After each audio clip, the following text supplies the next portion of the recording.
애초에 더불어민주당이 먼저 제안했던 국정조사였습니다.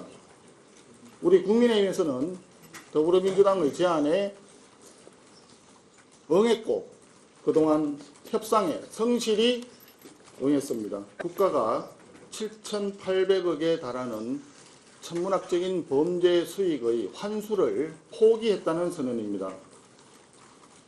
국가가 공정과 상식을 바로 세울 의무를 포기하고 소중한 혈세를 국민의 몫으로 돌려드려야 할 책임을 방기하고 DK 저울에 담아야 할 정의를 포기한 사건입니다. 이 같은 항소 포기를 위해 정권 차원에서의 부당한 외압이 가해졌다면 대한민국은 더 이상 공정도 상식도 정의도 없는 나라입니다. 부패한 범죄자들이 지배하는 저급한 3등 국가로 전락한 것입니다. 그렇기 때문에 대장동 항소 포기에 대한 진상규명은 정치의 문제가 아닌 윤리의 문제이고 정쟁의 영역이 아닌 정의의 영역인 것입니다. 애초에 더불어민주당이 먼저 제안했던 국정조사였습니다. 우리 국민의힘에서는 더불어민주당의 제안에 응했고 그동안 협상에 성실히 응했습니다. 하지만 더불어민주당의 대장동 항소 포기 외압, 소위 항명과 관련된 협상은 태산 넘어 줄령의 과정이었습니다. 저희들은 협상 과정에서 많이 인내했습니다. 심지어 공무원의 복종 의무를 폐지하겠다는 정권이 검사들의 정당한 해명 요구를 항명이라고 주장하는 억지 궤변도 참아냈습니다. 그러나 더불어민주당은 애초부터 국정조사를 진행할 의지가 없어 보였습니다. 어떻게든 국정조사를 회피하기 위해 온갖 핑계와 허언, 말 바꾸기로 일관했습니다. 더불어민주당이 주장하는 법사위 국정조사가 과연 정상적인 국정조사로 진행될 수 있겠습니까? 여당 법사위원들은 대장동 항소 포기 사유를 설명해 달라고 얘기한 검사장 18명을 전원 고발 조치했습니다. 고발인들이 피고발인들을 국회로 불러들여서 조사를 한다는 것 자체가 법치주의 원칙에 맞지 않습니다. 아울러 그동안 법사위를 이끌고 있던 추미애 법사위원장은 야당 의원들에게 발언할 기회도 주지 않고 툭하면 야당 의원들 발언 중에 마이크를 꺼버리고 또 심지어 일방적으로 퇴장시키고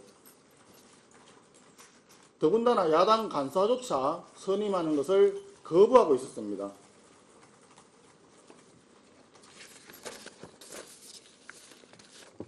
한 자료에 의하면 추미애 법사위원장 취임 이후에 법사위 내에서 의사 진행 발언, 신상 발언 박탈이 무려 189회, 토론권 박탈 후 종결 처리 선물 26회, 토론권 요청 자체를 진행하지 않은 미진행 사례 56회입니다. 무려 271회의 발언권 제한 사례가 확인된 바 있습니다.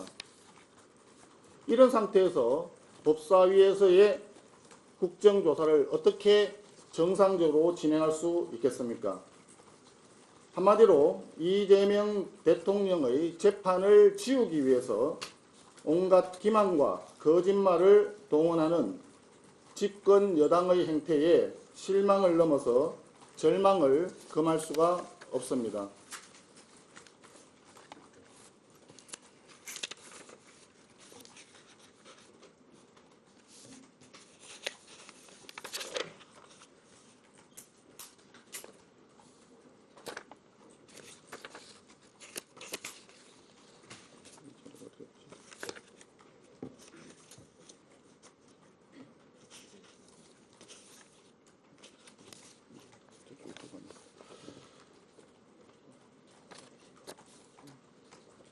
더불어민주당은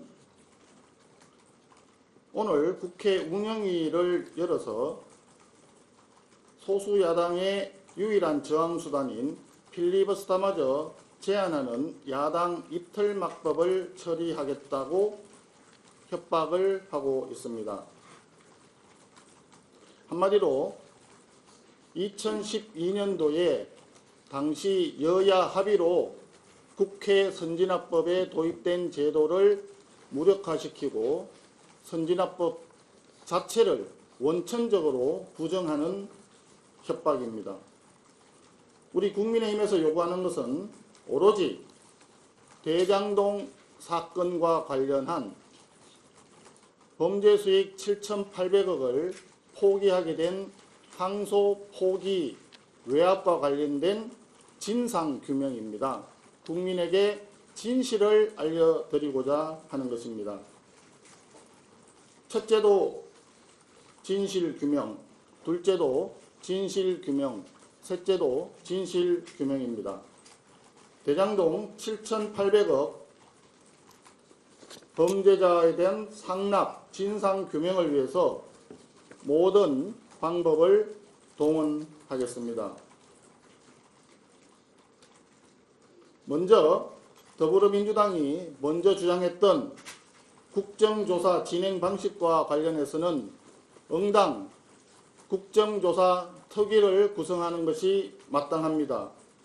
하지만 압도적 다수를 무기로 해서 야당의 목소리에 귀 기울이지 않는 현실을 고려해서 법사위에서의 국정조사 진행도 협의할 용의가 있다는 점을 말씀드립니다.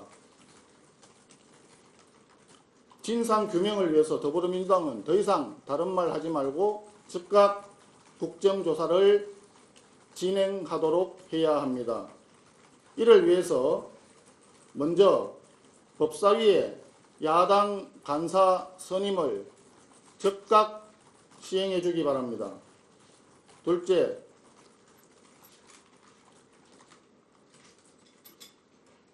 법사위 위원들의 발언 제한이나 퇴장 조치와 같은 독단적인 법사위 운영 방식과 행태는 당장 중단해 주기 바랍니다.